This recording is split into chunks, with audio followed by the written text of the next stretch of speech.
Full Life Lord Carrington 2312 dubbed.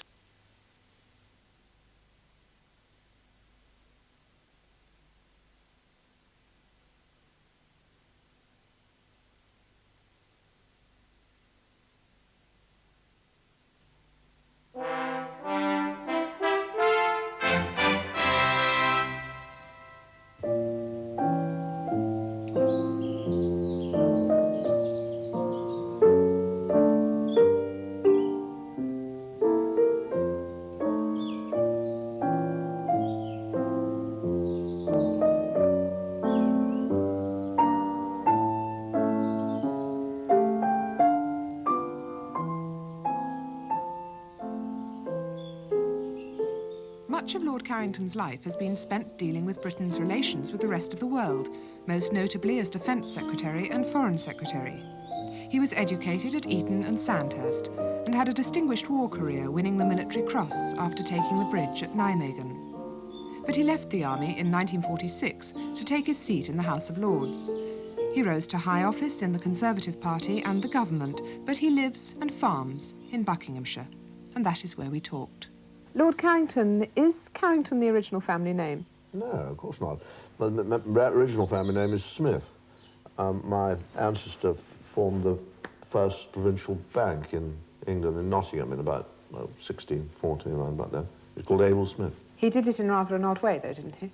From very small beginnings. Yes. I mean, people did in those days. Banks were really formed by tradesmen who were very honest and who were so honest that people left their money with them. And he was a draper in Nottingham, and he had a very top reputation for honesty. And all the farmers used to come to market, and before they went off and had lunch in the pub, they used to give their money to him.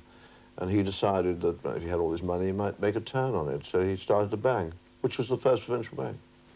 And long time ago. And when did the family name change then? When did he get rid of the Smith? Then when my forebear was made a peer in the sort of late 18th century, in 1790, that sort of time, I suppose in those days it wouldn't have been too good to be called Lord Smith.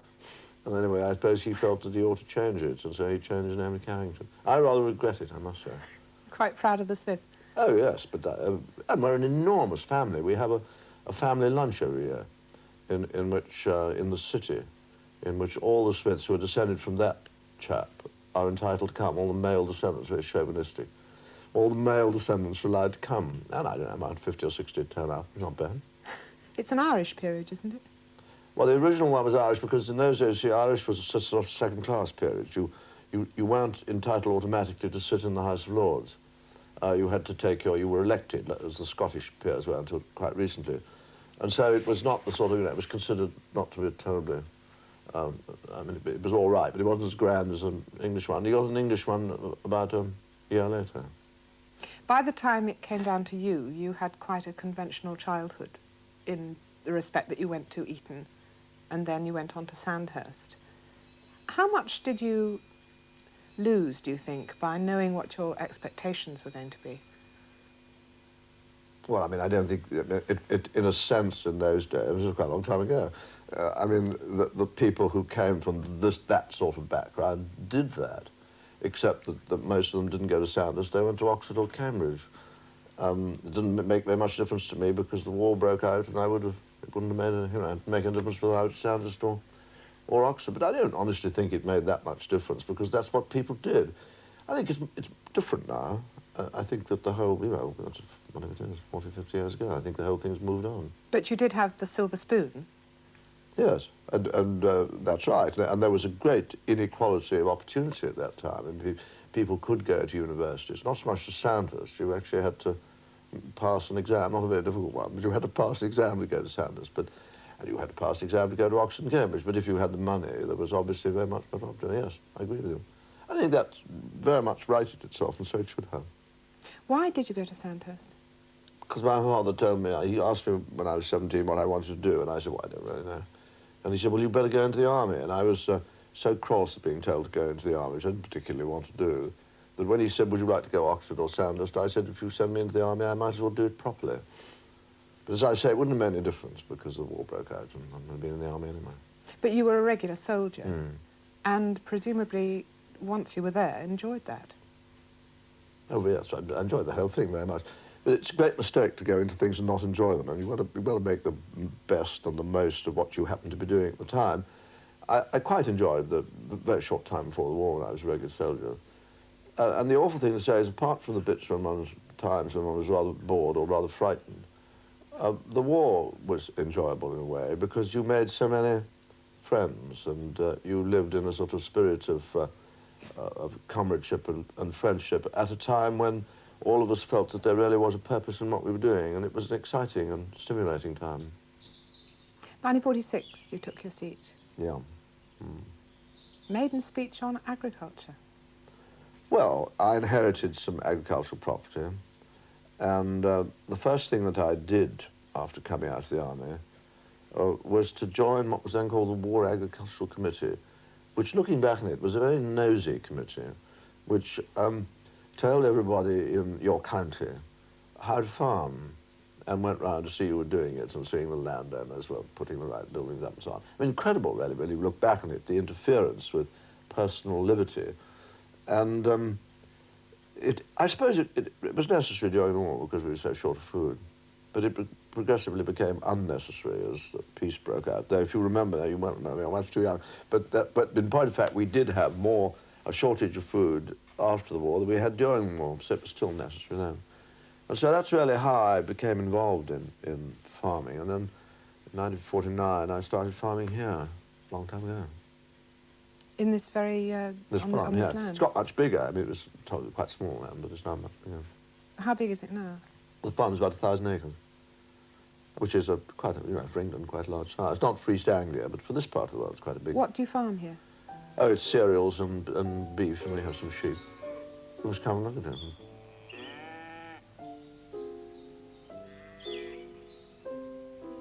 You went to the Ministry of Agriculture and Fisheries in '51, so presumably that was furthering that interest.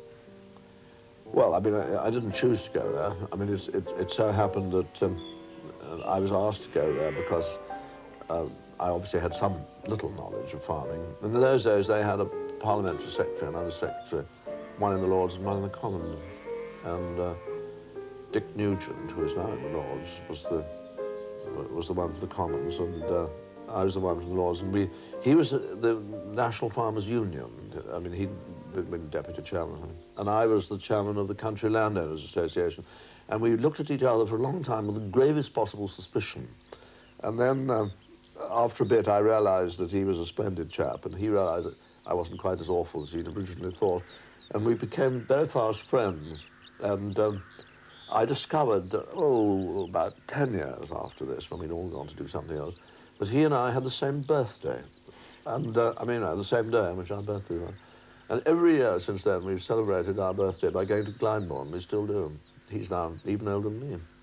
Was that always a problem, being in the Lords and having a slight antipathy from people in the Commons in the early days? No, I mean, it wasn't quite that. I mean, there's always a difficulty in being in the Lords in that you are out of the mix of the people who really matter. I mean, the power in politics is in the House of Commons. And so if you are in the House of Lords, you not only are out of the mainstream, but you also don't very often see all the people in the House of Commons. And therefore you are in a slightly isolated, and that, I think, does make it more difficult. On the other hand, the longer you are around, the more people you know in the House of Commons. They change rather more quickly in the House of Lords, but even so, there are a number of people who one's known for very many years in the House of Commons. That makes it easier. Now, you hadn't been in politics very long at this stage. I think Thomas Dugdale was the minister at that stage. And the Critchell Down affair came up. Thomas Dugdale resigned. You put in your resignation. Yes.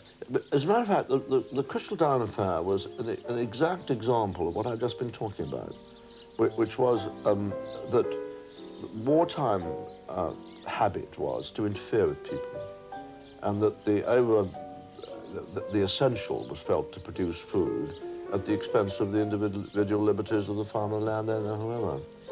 And the Critchell Down thing was really the overzealousness of the Ministry of Agriculture in trying to produce more food at the expense of the rights of the landowner. And I was wrong at that time because I was still thinking short of food. And I think that the whole atmosphere of the country, quite rightly, was swinging back into, you know, war's over, people have their rights and they shouldn't be pushed around. And I was wrong about it. And I felt I was wrong, so I put in my resignation. And I was then sent for by Sir Winston Churchill, the Prime Minister, and sat down. You know, I mean, he was a terrifying figure because he had all this aura of winning the war and being Prime Minister. I wasn't all that old. And he said, sit down, and I sat down, and he said, I see you put in your resignation. And I said, yes. And he said, well, do you want to leave the government? And I said, no, but I think I ought to. Don't talk such nonsense, he said. Withdraw your resignation. Well, if Sir Winston Churchill tells you to do it, you do. Very interesting experience early on in your career.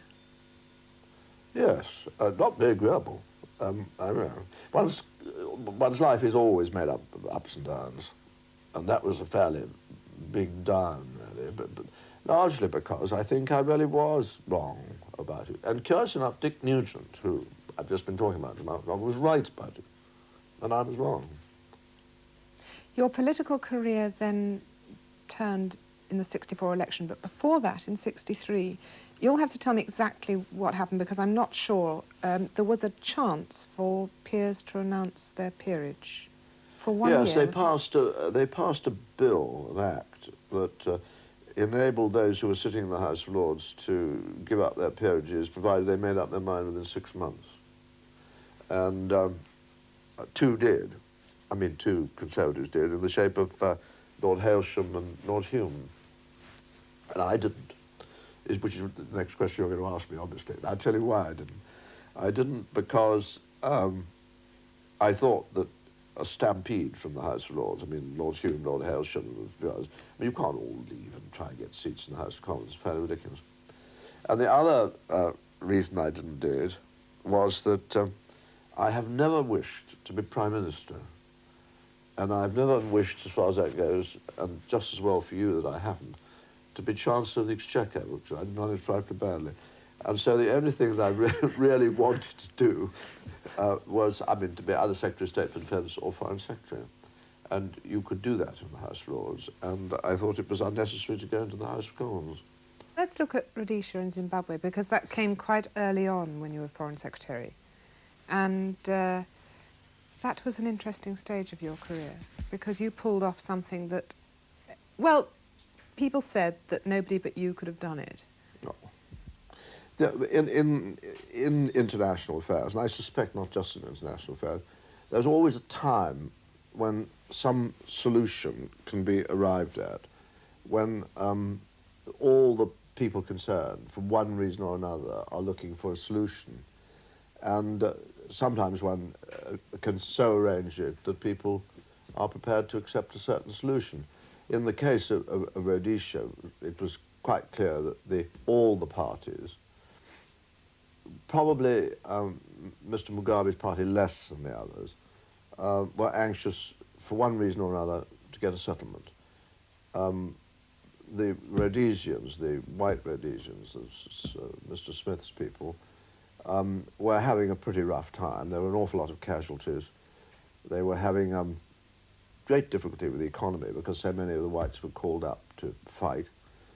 They were really having a rough time, and I think they felt that all in all, if they could get a satisfactory settlement, it would be sensible at that moment, particularly since the South Africans, who were supporting them very strongly with money and other things, were also finding that it was taxing their own economy. So they had a reason to settle. Joshua Nkomo had a reason to settle because he was getting on in years. He was really the father of Rhodesian nationalism. He wanted to have an opportunity before he was too old of running the place and being the great president or what have you. And so he had a reason to settle because I think he saw that it was going to take a very long time to do it by military means. Mugabe, I think, had less reason because he was really doing all the fighting. I mean, the Nkomo people weren't doing very much of the fighting. And I think he was fairly confident of winning. But he was under considerable pressure from his friends in the shape of President Machel of Mozambique and Nyerere of Tanzania, to, at any rate, to talk. And so I think it did so happen that really almost everybody did want a settlement in that moment. Except they all wanted a different settlement, Oh, surely. well, yes, you all want everything, don't you? But that makes it more difficult for you. No, because well, it's always difficult, because if people want a different settlement, you have to negotiate something. But I think it is possible to get a settlement. If one side doesn't want a settlement, there's no way you're going to get a settlement at all. What about Muzorewa? The bishop, he wasn't a very powerful figure, the bishop, really. And, I mean, it was still, one always felt, at least I always felt at the time, that the bishop was really, to a large extent, Mr. Smith and his government. Though the bishop was an honourable, decent man, he just didn't carry very much weight. And I think he would go along more or less with what the white Rhodesians would go along with. How well did you get to know them all? Muzorewa, Oh, pretty well. Mugabe and Smith? Pretty well. I mean, you can't go on. I know they went on 4 or 5 months in Lancaster House. You can't really not have a thing like that without getting to know them very well. I remember when I started off, there was, of course, a great deal of suspicion. I mean, the right wing of the Conservative Party, I didn't want this to happen at all. I mean, you can see even now that there are leading articles in the Telegraph and places like that which blame the Lancaster House agreement on, because they didn't really believe in the settlement. They wanted Mr. Smith to go on, most of them. But if you assume that some sort of settlement was necessary, then you had to have these people around the table. But there were quite a lot of people in this country, a number of people in this country, who felt that you shouldn't sit down with terrorists, or you shouldn't sit down with Smith and all the rest of it. I mean, half the country was saying, how could you sit down with Smith, he's a traitor, and the other half was saying, how could you sit down with Mugabe and Nkema, they're terrorists. And so when they first came into Lancaster House, I had to be very careful how I arranged my face in front of all the television cameras. And very careful not to smile at anybody, but sort of had a boot face as I saw them all. And I noticed, I saw the pictures afterwards, I had exactly the same boot face for everybody, so at least I was impartial in that way. But afterwards I got to know them very well. Of course, I knew some of them already quite well. I mean, I knew Mr. Smith quite well, and I met the bishop on a number of occasions. I met Joshua Nkema a couple of times. I'd never met Mugabe before. But how did that influence your decision of them? How did what you feel about them influence your decision about the settlement? Oh, not at all. I mean, all you could do there was to get a settlement by stages in which it was possible to have an election in which the people of the country could choose their own government. And this was what it was all about. And there was certainly, you had to, before you could do that, you had to decide on a constitution, you had to decide on a ceasefire, and you had to make it possible to have an election without a war going on. And then it was up to the people of Zimbabwe to decide what they wanted to do. I mean, you see, this is what I found so difficult about the criticisms about Zimbabwe and what's going on at the moment, because, yes, of course we don't like what's going on. I mean, I'm very sad that there is and appears to be a very great difficulty between the Ndebele and the Shona, and between Mr. Mugabe and Mr. Nkema. And of course it's awful. But you can't blame it on the Lancaster House Conference. All the Lancaster House Conference did was to give the people of Zimbabwe an opportunity to vote for the people they wanted to run their own country. And this they've done. And when you've done that, there's nothing that we, the British, can do to interfere in it. Nothing that we should have done differently. What we've done is to give people the opportunity to have majority rule. And I think to criticise that is to criticise the whole basis on which we believe people's affairs should be governed, by self-determination and by their own free will. Early in June 1981, there was the endurance debate in the House of Commons and then in the House of Lords. And the consensus of the party then was to withdraw endurance from the Falkland Islands, and you didn't want that to happen. Why weren't you able to persuade the government then, as you persuaded them over Rhodesia? Well, it was all part of a defence review, which was a pretty big and complicated affair. And it was a comparatively minor part of it, but was, you know, in terms of money, was something which the Ministry of Defence had to deal with. And I thought it was the wrong thing to do because I thought it would, I mean, I'd said so, that it was sending the wrong signal to the Argentines.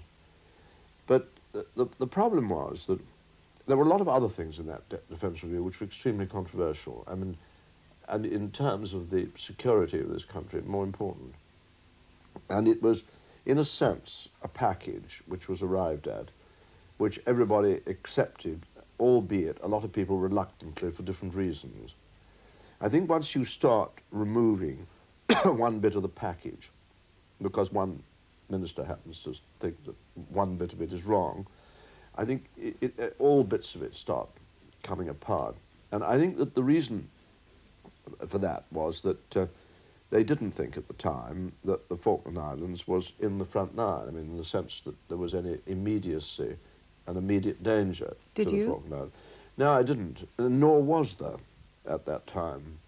I mean, I'm sure that the assessment of the intelligence was right, that that there would be a gradual build-up of pressure against us. And I took the view that as the pressure did begin to build up, then it would be possible to get the Endurance back and kept. And I mean, I think in a sense the miscalculation was that it went very much faster than anybody had ever supposed it would. But that was for a series of reasons quite unconnected, I think, with Endurance. I mean, I think Endurance was only one particular aspect of a very complicated problem. You didn't expect things to happen as they did? No. I mean, all the intelligence that we were getting was that the Argentines would gradually put the screw on us. That I mean, if the negotiations broke down, the first thing they would do would be to cut off the air link between Buenos Aires and Port Stanley. And after that, they would probably mount some sort of diplomatic offensive in the United Nations. After that, they might start threatening with military action. This was the assessment of the people who, intelligence people who are capable of, insofar as anybody is capable of assessing this. But it went wrong because you had a madman there, and a madman who was under great pressure for his own domestic situation. I mean, just before he invaded the Falklands, I mean, just a few days before, he had a crowd of several hundred thousand in the streets of Buenos Aires demonstrating against him. Well, one of the things you do if you're a dictator in that situation is to take people's mind off it by doing something else. You also had the landing on South Georgia, which I don't think, as a matter of fact, was planned by the Argentinians to embarrass us. I think it was a fortuitous occasion, a fortuitous thing, which they used to their own advantage. How? And they sort of built on it, you see. And as a result, in a comparatively short space of time, their plan changed and they decided to mount the invasion. You were then, unfortunately, on the sidelines, just when you would have wanted to be in power as Foreign Secretary. Well, it wasn't much fun. Deciding to resign, you make it sound so inevitable sitting on the sofa next to me, but when you actually have to make a decision to do it, it's not very agreeable, and it's a fairly painful proceeding, and it's fairly painful to be blamed and abused and accused of all sorts of things of which you are not guilty. And as I remarked, I think that the instant denunciation, and I think in rather intemperate language, I didn't think was particularly attractive on the part of some of the press or politicians. You're saying the press convinced you that you should resign? No. I said that I told you I resigned, which was the denunciations and the recriminations and all the rest of it. And I thought that that would be divisive. When did you decide? Oh, I think probably on Saturday night I thought I ought to, but I talked to a lot of friends, and on Sunday I went and had lunch with Willie Whitelaw, who is my oldest friend in the cabinet, and talked about it. He thought I shouldn't. And I took the chief whip, Michael Joplin, was there. We talked about it, and I still thought that I should. And I think that Willie became convinced on the Monday that perhaps it was the right thing to do. I think it was, too. You don't regret it?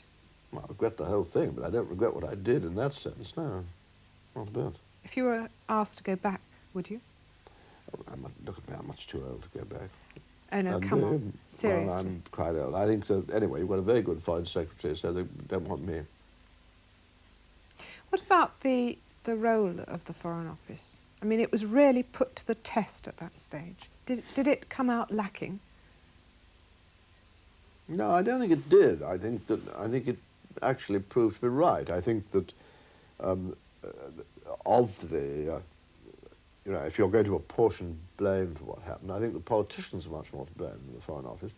And the Foreign Office were always saying and pointing out that you had to reach a solution in the Falklands which was acceptable unless you were going to have a sort of Fortress Falklands policy, and that the only way of doing it was doing something like leaseback or condominiums or something of the kind. They've been saying this for a long time. I don't think they were at all at fault. I think they were extremely wise about it. I think it's the politicians, frankly, who were not sufficiently far-sighted to see something of that kind was necessary. And not of them will live to regret it. But isn't that just what a specialist office is there for? To advise the rest of them who perhaps haven't that specialty? And it did, and the advice wasn't taken. Which is sad. Sad and bad. And I mean, maybe it wasn't possible to settle it in any of these ways. It's quite possible it wasn't.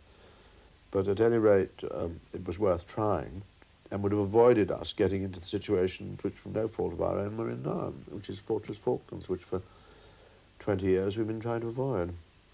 And how long? Maybe it was inevitable anyway. I don't know. We're going to be paying for that for a long time now. Which Yes. you predicted. Yes. But I mean, I still don't think it was our fault. I mean, you see, this is the other thing one feels sometimes, that people were so anxious to apportion blame to the Foreign Office or to me or to John Knott or something, that you very seldom ever heard anybody actually suggesting that Gualtieri might have been at fault. I suspect that he might even been more to blame than me.